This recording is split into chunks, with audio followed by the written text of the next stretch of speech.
Hello everyone, and welcome back to the Artrageous Art Studio. I am so excited about this art lesson. This is actually the third and final part of our hand drawing study. So the part 1 and part 2 were really just exercises that we were practicing, getting our right side of our brain ready to actually draw what we could see. So those 2 exercises were building us up and helping us get the skills that we needed to get ready to do this final awesome hand drawing. Now, when I did this with my students in high school, I tried this lesson with my 2D design, and I'm not kidding, they all turned out so amazing. Nice. 2 of them actually won awards in our county state fair. And I was just so proud of all of the students. I could really tell that they really started to believe in their drawing skills just by this awesome lesson. So, like I said, I am most excited about this final drawing because you really get the chance to be creative. But first, we had to practice getting used to using the 5 skills needed for drawing. Now, these are 5 perceptual skills. So the first exercise, definitely check that one out. That was how to do a blind contour drawing. That will help you learn the skill of how to draw edges. And that's the first skill needed for drawing. The second skill is how to perceive the negative spaces. So we actually used a viewfinder and we used your hand, and we did a foreshortened drawing of your hand, and by using a grid we were able to look at the negative spaces to help us draw the different parts of the hand. The third skill is relationships. So the foreshortened hand also helped us learn the relationships and the proportions of the different parts of your fingers and your hand using the grid.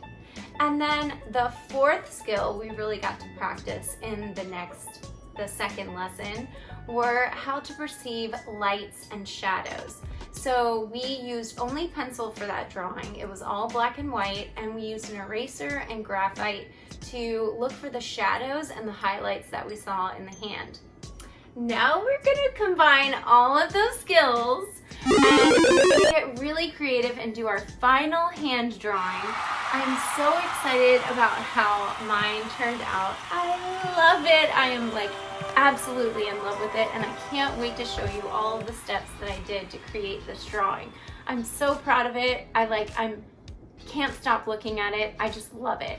And that's the most important thing about art, is creating things that make you happy and that make other people happy. In my final hand drawing, I chose to use Prismacolor pencils, and I did a technique called burnishing. And burnishing really helps you build up layers of color, and we're going to talk about that and how to do that if you're going to use colored pencil. Now, I also used acrylic paint, but like I said, keep in mind, this can be mixed media and any material you want. So think about what you're really good at, what do you enjoy using, and if you've never used Prismacolor pencils, I highly recommend. I know they're a little pricey, but they're totally worth it once you see what they can do in this video. So let's grab our materials, let's get our hands ready, and let's get started. Here are the materials that I recommend that you use for your final hand drawing. Of course, you'll need pencil, eraser. I used thick mixed media drawing paper from my sketchbook. It was 8 by 10, but you could use larger paper, or you could also use canvas. I used Prismacolor pencils, acrylic paint, and then I used the app PicsArt to edit my reference photo.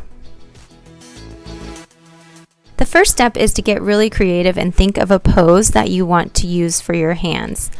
This can be of your hands holding something, and you can take a photo of someone else's hands like I did with mine. This is actually one of my students. This part is the most fun. You can use this free app PicsArt to edit your hands to make them look abstract, surreal, or add things inside of your hand that come from your imagination. After I was happy with the way the hand reference photo looked, I printed it and I used the technique called graphite transfer to actually transfer the drawing onto my paper. This can work really well to get the proportions correct, and you can also use a grid if you prefer that method. Now to make the magic happen. I started using my Prisma color pencils and laid down a color that I thought was a base color for the pencils. You really want to build up layers and layers of color, and believe me, this part takes the longest. But if you build up enough layers and you create enough shadows and highlights, the result will be amazing.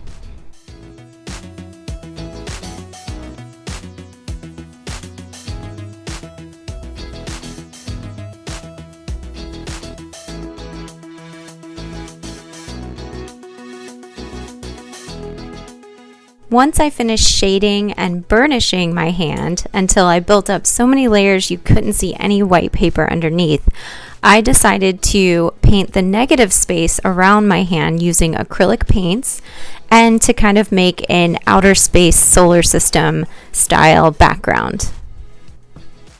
I have to tell you, at first when I started shading in the hands, I really didn't know how this was going to turn out.